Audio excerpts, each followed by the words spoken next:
Good afternoon, ma'am.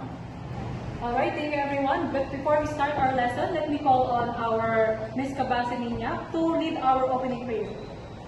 Ms. Cabase, please stand here in front.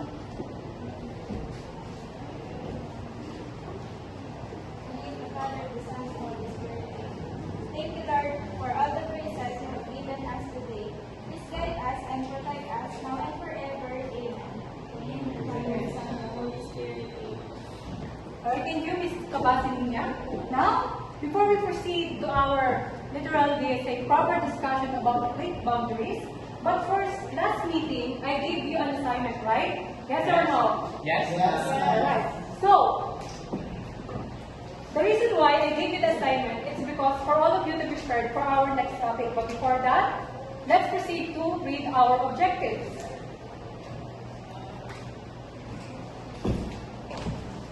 So, we have number 1, 2, 3. Number 1, can you read, Mr. Navarro? Our objective number 1. Objective is identify the different types of plate boundaries. Thank you, Ms. Cabase Niña. Read objective number 2.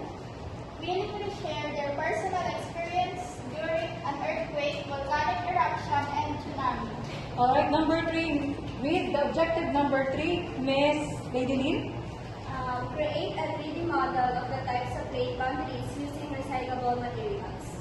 Alright, thank you. So, as you have seen for our objectives, our discussion is all about plate boundaries and their differences.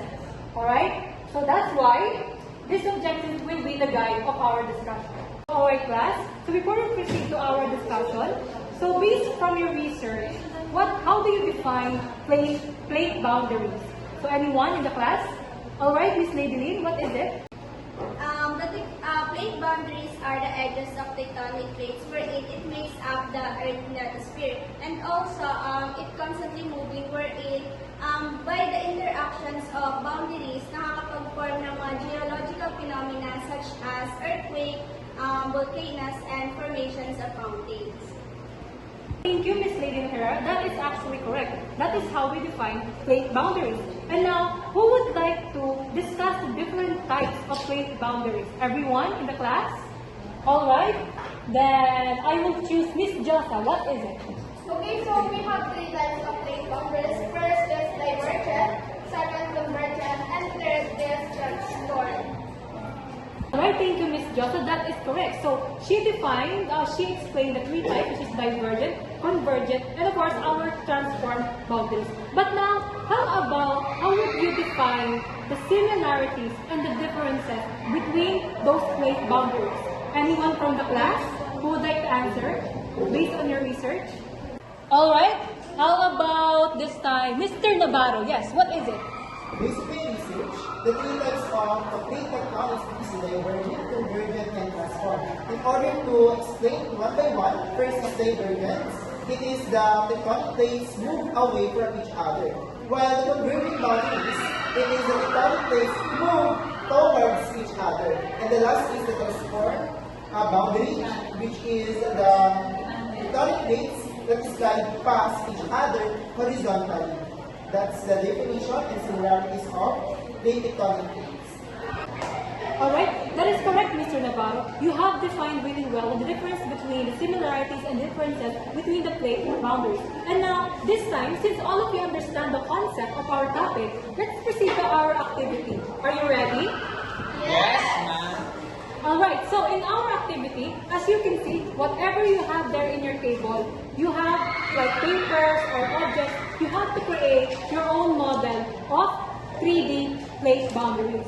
And you will have to explain it one by one in our class. Is that alright? Yes, ma'am.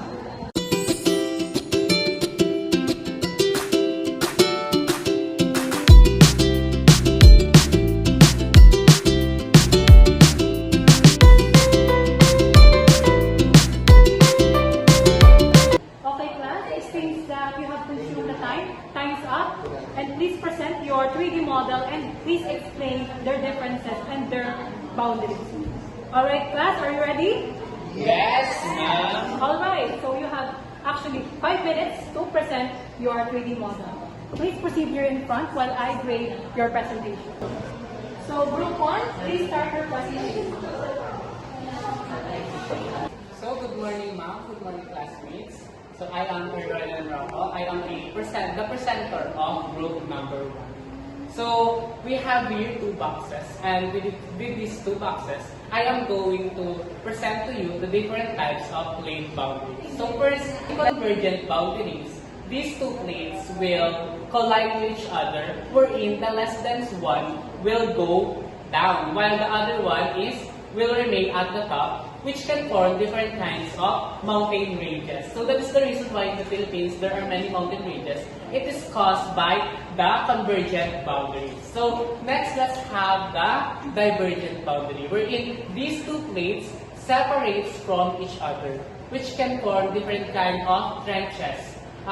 Specifically the Mariana Trench, which is the deepest trench in the world. So last naman po is the transform wave, wherein these 2 plates slides with each other, which can cause different volcanic eruptions as well as earthquakes.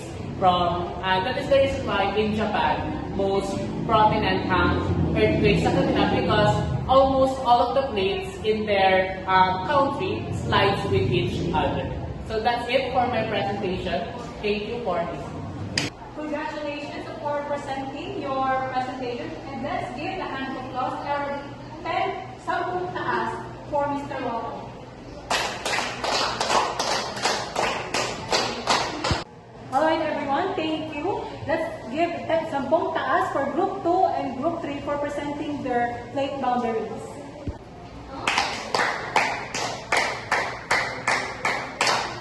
Alright everyone, thank you. Now, settle down because in our next lesson, we will be having a sharing of your experiences during volcanic eruption and of course in tsunami. So that's why in this class, the only way to appreciate plate boundaries is to share your experiences to your classmates. Am I clear?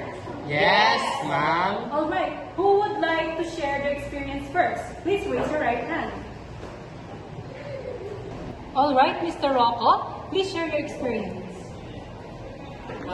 So during yung pandemic po is, di ba po nagkaroon ng balita or nagkaroon ng balita na sumabog po yung Taal. And yung pagkatingin ko po sa bandang Batangas po is parang super dilim po niya. And parang dito po sa Mindoro is nagkakaroon ng ashfall o yung mga ashfall na galing doon sa volcano na yun. And ang ginawa ko po is kumuha po ko ng Christmas since very dangerous na po ang ashfall and it can also lead to respiratory problems. Kaya naman po, pinayuhan po ako ng aking mga magulang and rumasipon din naman po yung barangay namin na pagbibigay po ng Christmas to all of the citizens in Barangay Lazareto. Yun lang. Alright, thank you Mr. Rocco. Dalawang taas. So, anyone who also want to share the experience? Alright, Ms. Herrera. Share ko lang po yung experience ko about naman po sa earthquake or yung tinatawag natin dito. So, nung since bahay na po namin is nasa bukid or nasa mataas na lugar, so naka-experience po ako doon ng lindol. Na kung saan mag-isa lang po ako sa bahay namin. Tapos biglang nagkaroon ng lindol. Hindi ko po sure kung anong magnitude yung lindol na yun.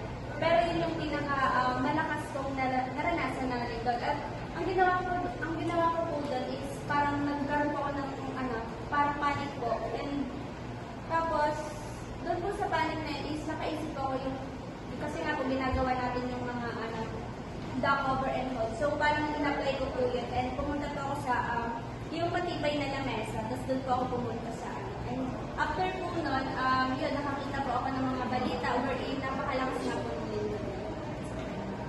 Alright, thank you Ms. Herrera. Give her dalawang taas. And now next, who would like to share her experience as well? Alright, Miss Nina. Share ko naman po yung naranasan ko dating bata pa ako nun, yung paglawin nun na hindi ako natatakot kasi hindi naman sa mga kasi nakaupo lang upuan bago nintay ko na naman natapos. Okay, thank you Miss Nina. Dalawang taas.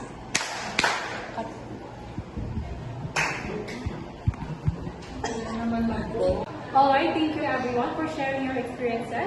And of course, during our sharing, let's now proceed to extend because I will not give you your assignment. But I will group you into 3. And you can choose your own group mates. Because earlier, I made you 3D plate boundaries by using what materials you have in your table. But this time, we'll only use recyclable materials. Am I clear? Yes, ma'am. Alright. So, before we end this class, may I call on someone, Mr. Rocco, to end our discussion. Please lead our prayer. Yes, ma'am. Praise be Jesus Christ. Now and forever. Amen. May the Father, the Son, and the Holy Spirit. So that concludes our lesson for today. Goodbye, everyone. Goodbye, ma'am. See you around. Sa lahat mo,